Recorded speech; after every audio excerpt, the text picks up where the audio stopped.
A Song in the Sky is available in English and in Lingala. This is the English episode.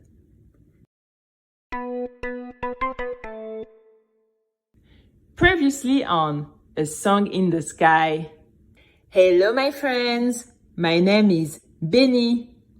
In the previous episode, I sang in front of a live audience on television for the first time ever.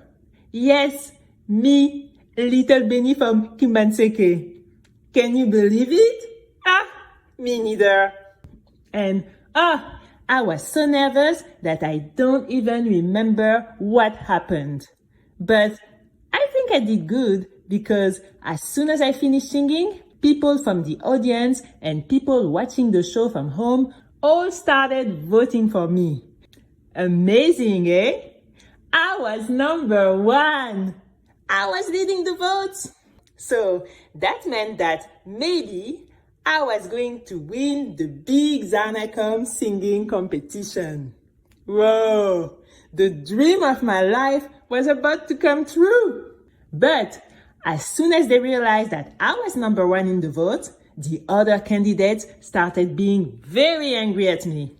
And that was too bad because we had just finally started getting along.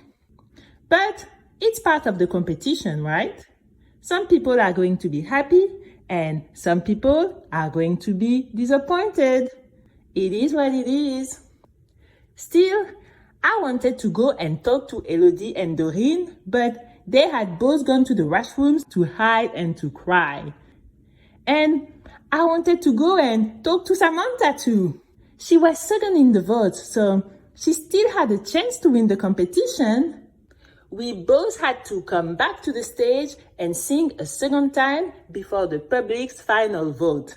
But I couldn't find her either. And then my brother Junior called me to let me know that Mom had seen me on TV and that she was on her way to the ZARNACOM studio with Mr. Diba to force me to withdraw from the competition. And then Mabel, the lady who always wears a blue hat, saw that I was on the phone and told me to hang up and to go put my phone back in the dressing room with all of my belongings. But when I arrived in the dressing room, guess what I saw? Samantha was there with her 2 assistants, the one who followed her everywhere. And I realized that she had a microphone device under her tank top. It was not her voice that the audience was listening to. It was her assistant's voice. Whoa! Can you believe it? Samantha was not a singer. She was a scammer. What? But Samantha was also the niece of Mr. Arthur, Luxembourg's big boss. Luxembourg, that's the jewel company that sponsors the ZARNACOM competition every year. They inject millions of dollars into that show. And behind the scenes, they are the ones who get to decide who they want to see win the competition every year. That's not fair. That's cheating. But when Samantha's assistants realized that I had found out what was really going on, they tackled me to the ground and they called their boss to say, "Hello, Luxembourg, we have a little problem here." So, as you can see, I was in big trouble. And then, this is what happened.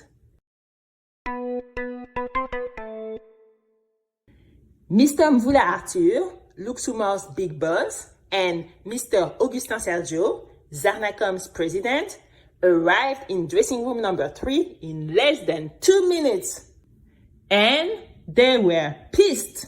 Samantha's assistant, the singer, whose name was Elise, was starting to panic. She pointed a finger toward me and she said, "What are we going to do with her?" Mr. Arthur, Luxembourg's big boss, looked at me with mean, angry eyes. Then he laughed and he said, "Nothing. You just lock her up here and you come back to the green room backstage. We are going to let the audience know that, unfortunately, Miss Bénie has fallen sick and she has decided to give up on the competition. And that's right, young mademoiselle. I wanted to scream, "No, that's not right. That's not true." But one of the assistants was still tackling me to the ground, so I stayed silent. Then Samantha said, "But who am I going to sing against if Bénie is not there? There still needs to be a final. Otherwise, how am I going to win? People need to see me win." And Mr. Augustin Sergio, ZARNACOM's president, said, "Don't worry about that. We are going to ask the contestant who's currently third in the vote to sing against you. If you were number 2, number 3 was." Mr. Augustin Sergio looked at a piece of paper in his hand. Then he said, "Wilfried." Number 3 in the votes was Wilfried. So the final is going to be you against Wilfried. And then, of course, you are going to win, my dear. I wanted to scream even more, but the assistant was still restraining me, so I couldn't say anything. And then Élysée, you know, the real singer who sings all of Samantha's songs, asked, "But what about Bénie's song? The audience, they seem to really like it. They are not going to forget about it easily." Mr. Mvula Arthur, Luxembourg's big boss, turned toward Mr. Augustin Sergio and said, "Yes. What about that silly little song? How are we going to handle this, my friend?" Mr. Augustin Sergio shrugged, and then he said, "That's not a problem. We can just give it to Samantha. Yeah, it could be our first single this summer. I'm sure that the public is going to love it. You know that they don't care what face is on the singles cover, as long as they get to download it. Am I right? Yeah, they buy and they believe everything we give them. Trust me." Monsieur Mvula Arthur laughed too. "Ha! That's perfect. That's why I love doing business with you." And then he turned toward Samantha and he said, "Samantha, my most beloved niece, see what your uncle just did for you? Didn't I tell you that you were going to win? Didn't I tell you that you were going to be number 1? No, that was too much. They could steal the victory away from me, okay, but they could not steal my song. That was my song, the one that I wrote for my grandmother." So I pushed the assistant with all my strength. I got up, I looked at Mr. Augustin Sergio in the eyes, and I said, "No, you cannot do that. This is my song. I wrote it, not Samantha." But Mr. Augustin Sergio looked at me and laughed. Then he said, "Of course I can do that."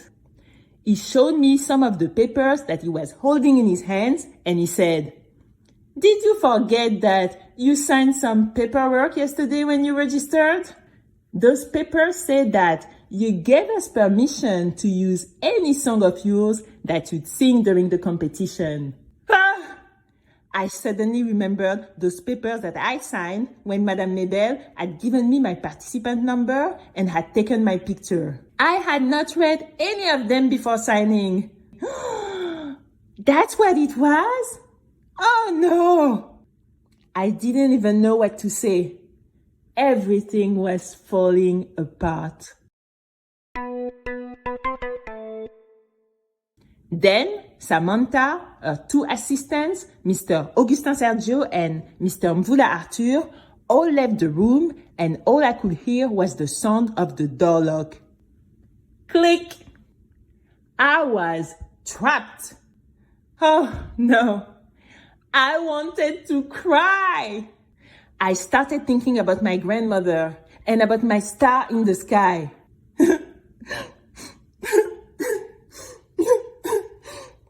I had failed. my star was going to die. Mom was going to be very mad at me.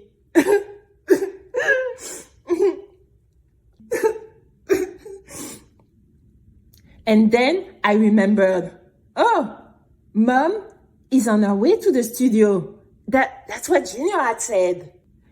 And then I remembered, Junior, the phone. Oh, yes, I still had my phone with me. I could call him. So I took my cell phone, I dialed the number, and when Junior picked up, I said, Junior, I'm locked up in the ZARNACOM dressing room. The ZARNACOM competition is a scam. Luxembourg's president wants to get rid of me. You need to send someone to come and deliver me right now. And Junior said, wait, what? So I had to repeat. Junior, I am locked up in the ZARNACOM dressing room. The ZARNACOM competition is a scam. Luxembourg's president wants to get rid of me. You need to send someone to come and deliver me right now. And Junior said, but I am a child. I'm 10 years old. What do you want me to do? Yes, he was right. So I closed my eyes. I thought about it for a second. And then I said, go and find Mr. Shabani. Explain everything to him. He will know what to do. And also, when you get here, try to find Wilfried. He can show you where dressing room number 3 is. My friends, oftentimes, my brother Junior, he is very annoying. But this time, I must say, he totally understood his assignment. And now, I'm sure that you want to know what happened next, eh? Well, you know what they say. You'll find out in the next episode. Mise, oh, namonike, uzwaki deja, oh, naebike, okokiko sala, musala, nyonso, ganyaki deja, oh, naebike. A Song in the Sky is a podcast series by Kwembila Productions. Written and created by Sabrina Moella. Lingala translation and assistant art direction by Mulongie Fuamba. Performances in this episode by Sabrina Moella.